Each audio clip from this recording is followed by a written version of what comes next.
The late afternoon sun cast long shadows across the Georgia highway as Staff Sergeant James Cooper drove his blue Ford pickup truck along the familiar route. His stomach growled, reminding him that he hadn't eaten since early morning. The day had been long and tiring at Fort Benning, where he spent hours training new recruits on proper combat techniques.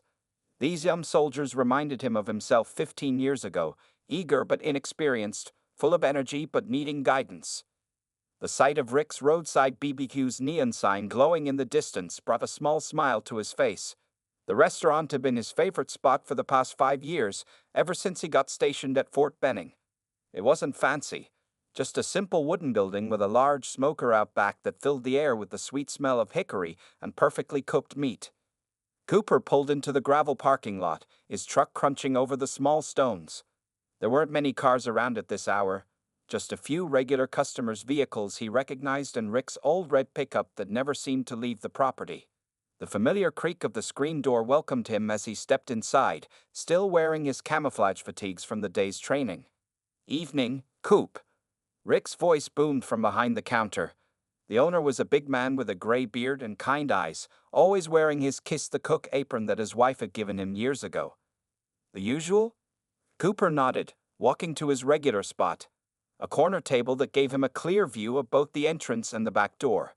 It was an old habit from his Army Ranger days that he never quite shook off. Even in peaceful places like Rick's, he preferred to be aware of his surroundings. The inside of Rick's was exactly what you'd expect from a roadside BBQ joint. The walls were covered with old license plates from different states, faded photographs of customers with their "I beat the big plate challenge" certificates, and various military unit patches that service members had donated over the years.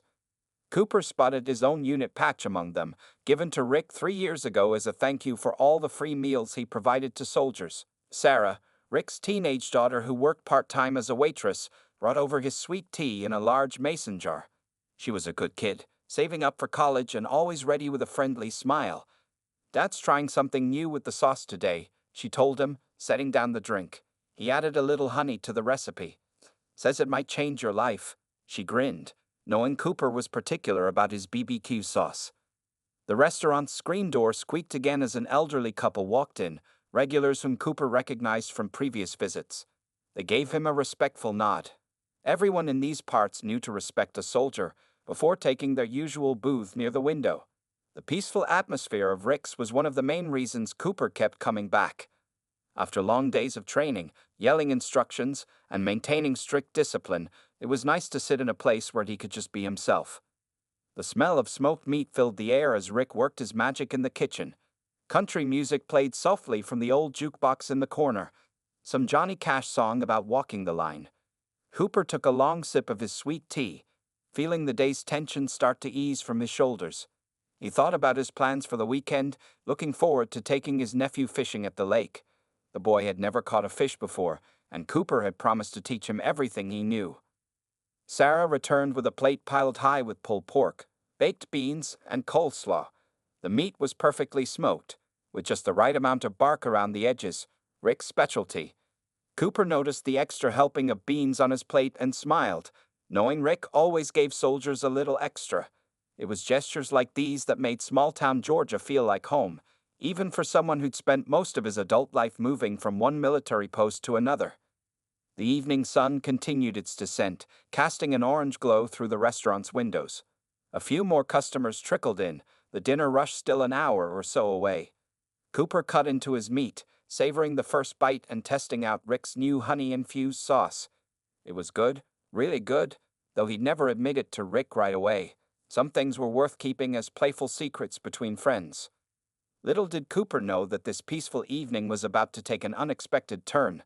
The rumble of approaching motorcycles was still minutes away, and the quiet charm of Rick's Roadside BBQ was about to become the setting for something none of its patrons would ever forget. The peaceful evening at Rick's Roadside BBQ changed in an instant.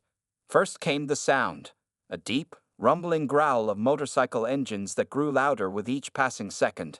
Then came the vibrations, strong enough to make the old license plates on the walls rattle against their nails.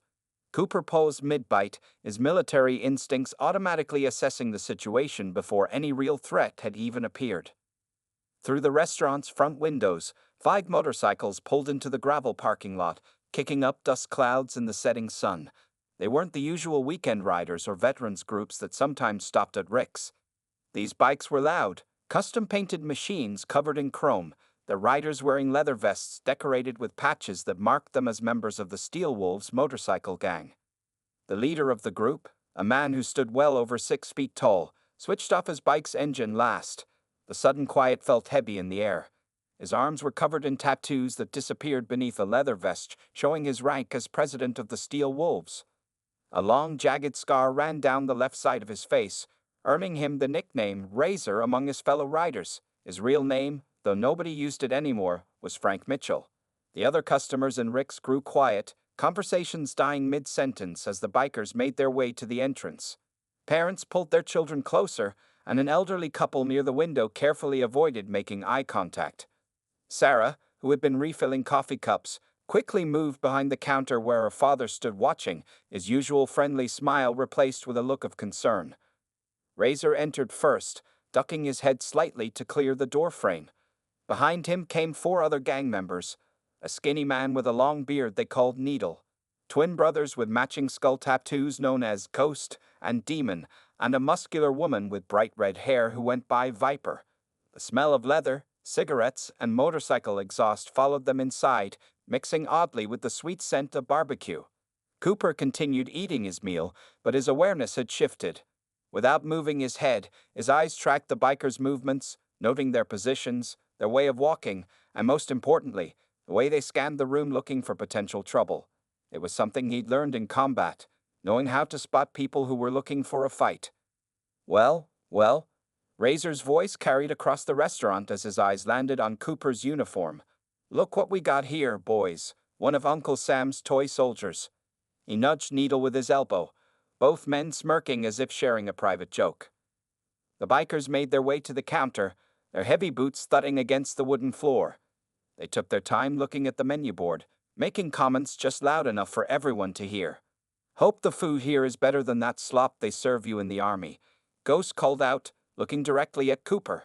His brother Demon laughed too loudly at the weak joke. Rick stepped forward behind the counter, his large frame usually intimidating to troublemakers, but these bikers didn't seem impressed. Folks, Rick said in a steady voice, everyone's welcome here as long as they mind their manners.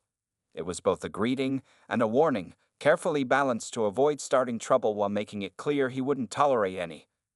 Viper leaned against the counter, twirling a toothpick between her teeth. Oh, we got manners, she said with a cold smile. We're just here for some good BBQ and maybe a little entertainment. The way she said the last word made it clear they weren't talking about the jukebox in the corner. Razor's eyes hadn't left Cooper since they walked in. There was something in his stare that spoke of past encounters with military personnel, something personal. He whispered something to his gang members that made them all laugh, their eyes now fixed on Cooper's corner table. The tension in the restaurant grew thicker with each passing moment. Regular customers who had finished their meals were leaving quietly, some forgetting to wait for their change. Sarah's hands shook slightly as she tried to work the cash register, while Rick moved closer to the baseball bat he kept under the counter for emergencies.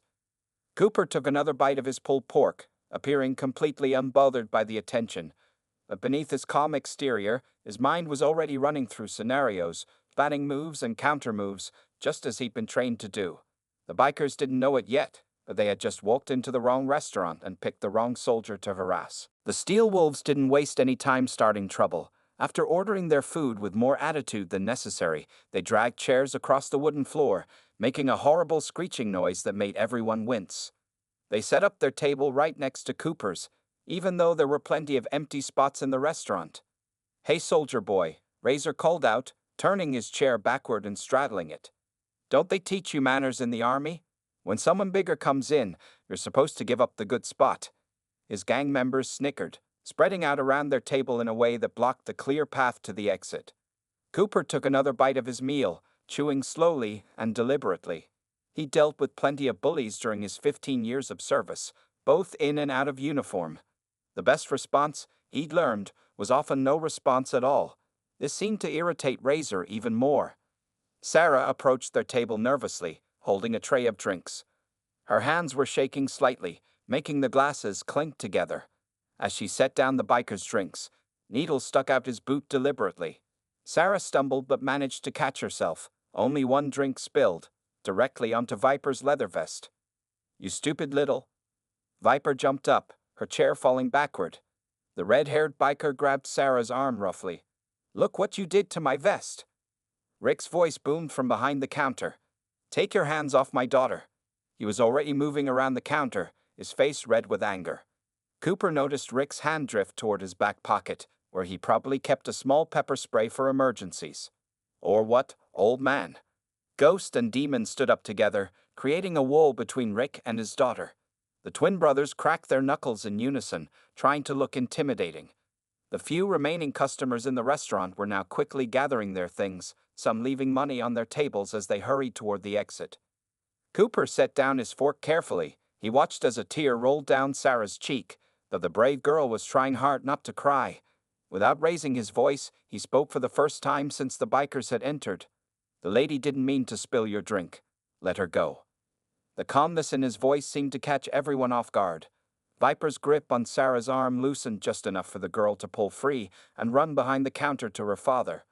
Rick wrapped a protective arm around his daughter, but his eyes were still blazing with anger. "Well, would you look at that?"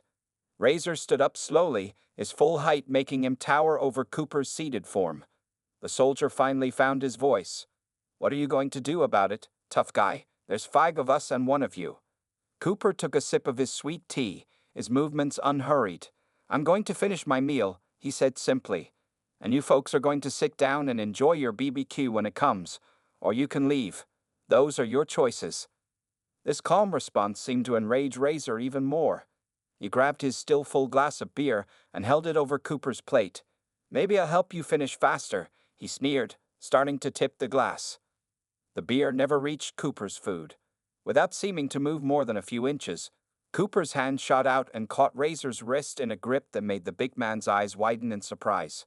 Nobody in the restaurant had even seen Cooper move. It was that fast. "That would be a mistake," Cooper said quietly, still holding Razor's wrist. His grip wasn't painful yet, but the biker found he couldn't move his hand in any direction. The beer glass trembled slightly as Razor's arm began to shake from the effort of trying to break free. Needle reached into his vest, probably for a weapon, but Cooper's voice stopped him. "I wouldn't," he said, his eyes never leaving Razor's face. There was something in that voice that made Needle freeze, a tone that spoke of experience with real violence, not just bar fights and parking lot brawls. For a long moment, nobody moved. The only sounds were the country music still playing softly from the jukebox and the low rumble of the restaurant's air conditioning. Then Razor made his biggest mistake of the evening. He tried to throw a punch with his free hand. The next few seconds would change how everyone in Rick's Roadside BBQ thought about quiet soldiers in military uniforms. Razor's punch never landed. In one smooth motion, Cooper released the biker's wrist and leaned back slightly, letting the wild swing pass harmlessly through the air where his head had been just a moment before. The force of the missed punch threw Razor off balance, making him stumble forward. "That's assault," Cooper said calmly, still seated. "Last chance to walk away." His voice remained steady, but something had changed in his eyes. The peaceful look was gone, replaced by an intense focus that made even Viper take a small step backward. The other customers who hadn't already left were now rushing toward the exits. Only Rick and Sarah remained behind the counter, with Rick reaching for the phone to call the police. The twins, Ghost and Demon, moved to stop him, but Cooper's voice froze them in place. "I wouldn't do that if I were you," he said, finally standing up. He wasn't as tall as Razor, but there was something about the way he moved that commanded attention. His movements were efficient, calculated, with no wasted energy. The police are going to come either way. The only question is how many ambulances they'll need to bring with them. Needle, trying to act tough in front of his friends, pulled out a switchblade. The sound of the blade clicking open echoed in the now quiet restaurant. "Big talk from a man about to get ventilated," he sneered, though his hand shook slightly as he held the knife. Cooper didn't even look at the knife. Instead, he calmly took off his camouflage jacket and laid it carefully across his chair, revealing a tight black t-shirt underneath. The muscles in his arms weren't showy like a bodybuilder's, but they were hard and functional, marked with a few scars that told their own stories of past conflicts. 4 combat tours, Cooper said, rolling his shoulders loosely. 8 years as an Army Ranger. Currently teaching hand-to-hand combat to Special Forces candidates. He wasn't bragging. His tone was matter-of-fact, almost like he was reading a grocery list. I'm giving you all this information so you understand what happens next is your choice, not mine. Razor's face turned red with rage. No one had ever talked to him like this, especially not in front of his gang. Get him, he shouted, launching himself at Cooper with both fists raised. Time seemed to slow down for Cooper. His training kicked in automatically, his mind calculating angles and distances, just as it had done in countless combat situations. He saw Needle coming in from the left with his knife, while Ghost and Demon spread out to his right. Viper had backed up toward the door, perhaps smarter than her companions. Cooper's first move was so fast that later, when Rick described it to the police, he had trouble explaining exactly what happened. The soldier simply wasn't where Razor's fists were going to land. Instead, he had stepped to the side, letting Razor's momentum carry him forward. Needle's knife thrust was next, but Cooper caught his wrist with one hand while simultaneously delivering a short, sharp strike to the inside of his elbow with the other. The crack of Needle's elbow joint locking was audible, and the knife clattered harmlessly to the floor as he howled in pain. Ghost and Demon hesitated for a split second after seeing how quickly their friends' attacks had failed. That moment of hesitation was all Cooper needed to position himself perfectly. He now stood in a relaxed fighting stance, hands raised casually in front of him, feet shoulder-width apart. Last warning, Cooper announced, loud enough for everyone to hear. On the floor, face down, hands behind your heads, or this gets much worse for all of you. His voice carried the weight of someone used to giving orders that were obeyed. Razor, who had crashed into a table after his failed attack, pushed himself up with a roar of fury. Blood trickled from a cut on his forehead where he'd hit the table's edge. You're dead, soldier boy, he screamed, pulling brass knuckles from his pocket and slipping them onto his right hand. Cooper shook his head slightly, almost sadly. Wrong choice, he said quietly. The next few seconds would demonstrate exactly why the Army Rangers' hand-to-hand combat training was considered among the most effective in the world, and why it was never wise to underestimate a quiet professional. The air in Rick's Roadside BBQ grew thick with tension. Razor stood with his brass knuckles gleaming under the restaurant's lights, blood still trickling down his face from his earlier fall. Needle was on his knees, cradling his locked elbow, while Ghost and Demon circled around trying to flank Cooper. Viper remained by the door, her hand hovering near the pepper spray on her belt. Listen carefully, Cooper said, his voice carrying the calm authority of a seasoned combat instructor. In about 30 seconds, police sirens will be getting closer. Rick already pressed the silent alarm when you first started causing trouble. He gestured toward the small red button under the counter that most customers never noticed. Razor spat on the floor. You think we're scared of some cops. By the time they get here, you'll be begging for mercy. He shifted his weight forward, preparing to charge. Cooper sighed, almost like a teacher disappointed with a student who refused to learn. You're making assumptions about me that are going to get you hurt. He kept his hands loose at his sides, ready but not threatening. First assumption, that I want to fight you. I don't. Second assumption, that I'm alone. He nodded toward the window. Everyone turned to look. 2 trucks had pulled into the parking lot, driven by Marines who frequently ate at Rick's after their shifts at the nearby base. They were already getting out, having seen the trouble through the windows. Last assumption, Cooper continued, that you know what I'm capable of. You don't. There was no boasting in his voice, just simple fact. So I'm giving you one last chance to end this peacefully, because what happens next isn't going to be a bar fight, it's going to be a lesson. Ghost, trying to sound tough despite his obvious nervousness, called out, You're outnumbered, man. Even with your military buddies outside, we've got more people. Cooper shook his head. Numbers don't matter much when you don't know how to use them. In Afghanistan, I once had to hold a position against 17 insurgents with just my spotter and a broken radio. Those weren't good odds either. His eyes never left Razor as he spoke. Want to know how that turned out? The way he asked the question made even Demon take a step back.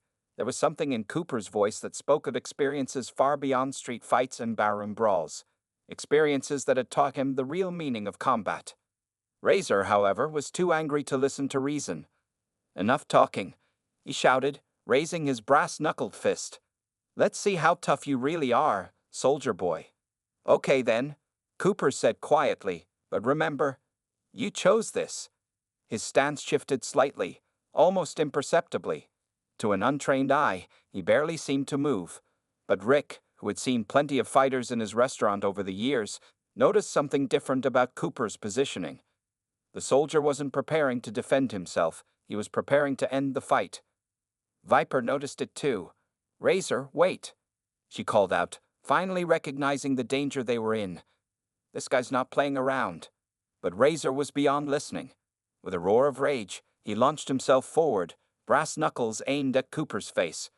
Time seemed to slow down as everyone watched what happened next. Cooper moved like flowing water. There was no wasted motion, no dramatic gestures. One moment he was standing still, the next he had redirected Razor's punch with a gentle touch to the wrist. The big biker's momentum carried him forward into empty air. "This is your final warning," Cooper said, having barely moved from his original spot. "Next time I don't redirect. Next time I respond. And I promise you won't enjoy my response." The twins looked at each other nervously. They had never seen anyone handle Razor's attack so easily. Even Needle, still on his knees, had stopped cursing about his elbow and was watching with wide eyes. "You should listen to him," Rick called from behind the counter.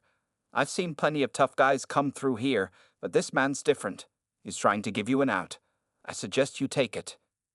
The sound of distant sirens began to float through the evening air. Cooper stood relaxed but ready, his eyes alert and focused.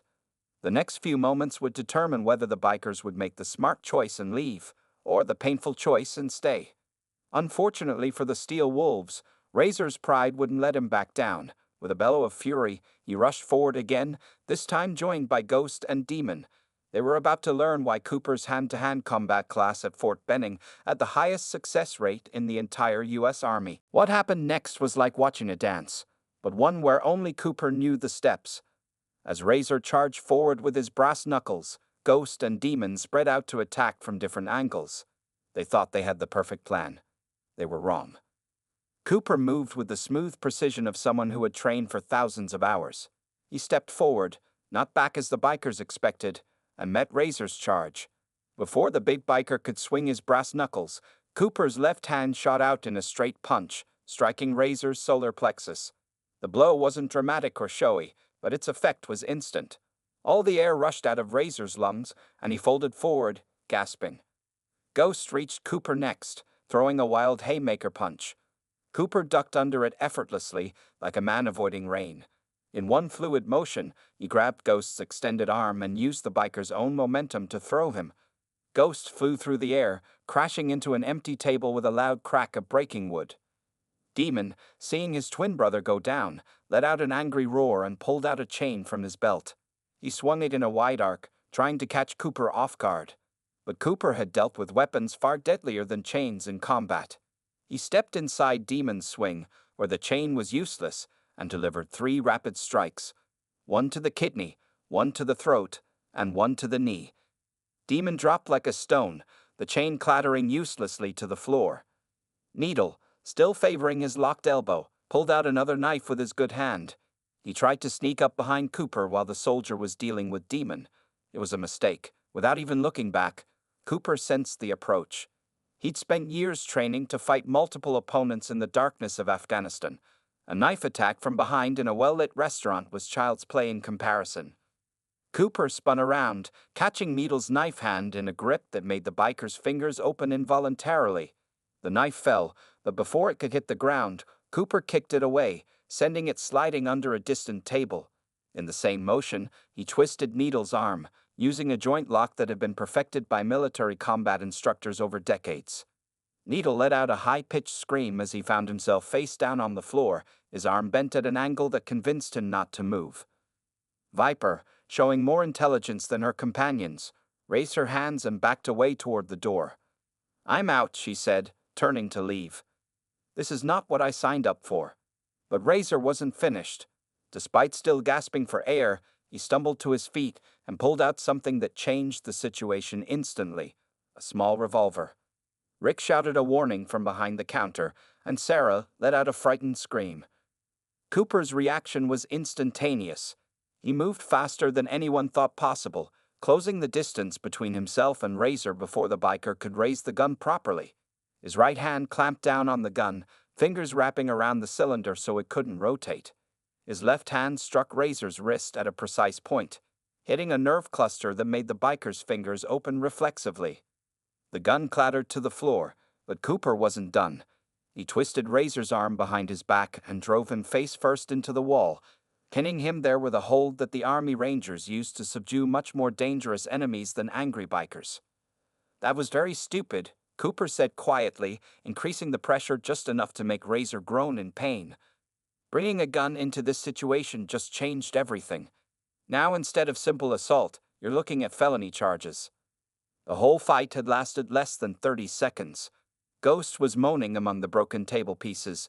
Demon was curled up in a ball clutching his throat and knee, and Needle remained face down on the floor, wisely choosing not to move. Viper had already disappeared through the door.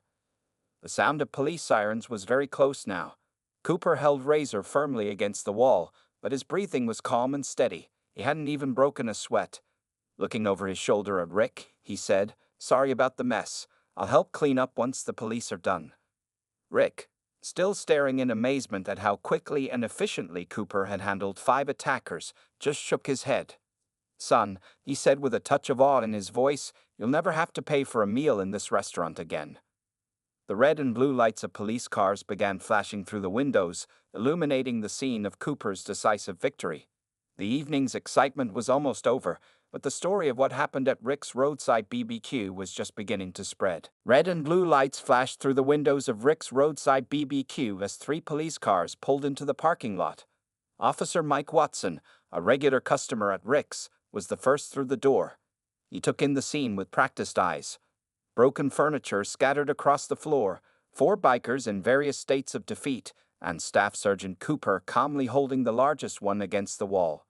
"Evening, Sergeant Cooper," Officer Watson said, drawing his taser just in case.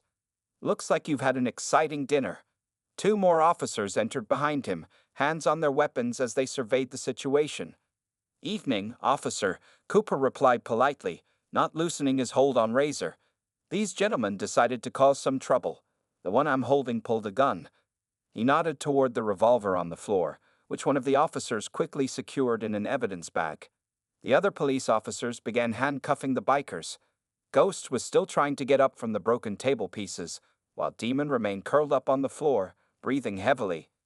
Needle hadn't moved from his face-down position, having learned his lesson about struggling against joint locks. The woman got away. Rick called from behind the counter, where he still had a protective arm around Sarah. Red hair, leather vest. "Took off on her bike about 2 minutes ago." Officer Watson nodded, speaking into his radio to put out an alert for Viper. Then he turned to Cooper. "Mind walking me through what happened?" Cooper explained everything clearly and professionally, just as he'd been trained to do in the military.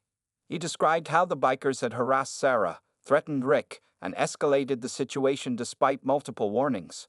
When he mentioned Razor pulling the gun, Officer Watson's face darkened. "That's a felony," the officer said, looking at Razor. "And since you got priors, you're looking at serious time." Razor just glared in response, but wisely kept his mouth shut. Sarah stepped forward, still a bit shaky but determined to speak. "It's all true, Officer Watson. They were horrible, but Sergeant Cooper protected us. He tried to talk them down first. He gave them so many chances to leave." The paramedics arrived next, checking over the injured bikers. Needle's elbow was dislocated but not broken. Demon had a bruised throat and a sprained knee. Ghost had cuts from the broken table, but nothing serious. Razor had bruised ribs and a wounded pride that hurt more than any physical injury. As the paramedics worked, more customers who had fled earlier began returning to give their statements. They'd all told the same story. The bikers had been the aggressors, and Cooper had shown remarkable restraint before being forced to defend himself and others. Rick was talking with his insurance agent on the phone, but he kept glancing at Cooper with a look of amazement. The soldier had moved to help clean up the broken furniture, despite Officer Watson telling him it wasn't necessary. "Leave it, son," Rick insisted, hanging up his phone. "Insurance will cover everything. What you did here tonight, Well, I don't know how to thank you enough. Cooper shook his head modestly. No thanks needed, sir. I just wanted a quiet dinner. This made several of the officers chuckle as they led the handcuffed bikers out to their patrol cars. The local news had gotten wind of the incident, and a reporter was already setting up outside. Cooper groaned quietly when he saw the camera. He'd never been comfortable with attention, preferring to do his job quietly and professionally. You might be a local hero after this, Officer Watson said with a grin. Not many people could take on 5 bikers and make it look easy. Just did what I was trained to do, Cooper replied, but then he smiled slightly. Though I have to admit, this isn't quite what I expected when I came in for the pulled pork special. Sarah, who had calmed down considerably, brought Cooper a fresh glass of sweet tea. On the house, she said with a grateful smile. Actually, Dad says all your meals are on the house from now on. Rick nodded in agreement. And I'm putting up a new sign tomorrow. Home of the best BBQ and the toughest customers in Georgia. He looked at the broken tables and chairs, though we might need some stronger furniture. As the police finished taking statements and the paramedics loaded the last of the bikers into their ambulance, Cooper finally sat back down at his original table. His pulled pork had gone cold, but he didn't mind. Sometimes, he reflected, the most important meals weren't about the food at all. The story of what happened at Rick's Roadside BBQ spread quickly through the small Georgia town. By the next morning, local news stations were running the headline. Army Ranger defends local restaurant from biker gang. The security camera footage had been released, and people couldn't stop talking about how smoothly and professionally Cooper had handled the situation. Rick's restaurant was busier than ever.